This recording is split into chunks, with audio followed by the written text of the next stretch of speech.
السلام عليكم ورحمة الله وبركاته، عشاق الساحرة المستديرة وعشاق النادي الأهلي في كل مكان.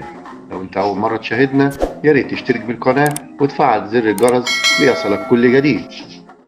7 محترفين في قائمة منتخب مصر لمعسكر مارس.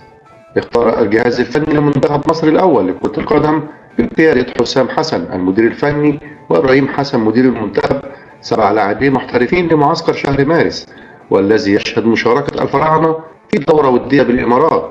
واللاعبون هم محمد صلاح، أحمد حجازي، محمود حسن تريزيجيه، حمدي فتحي، مصطفى محمد، عمر مرموش، محمد شريف.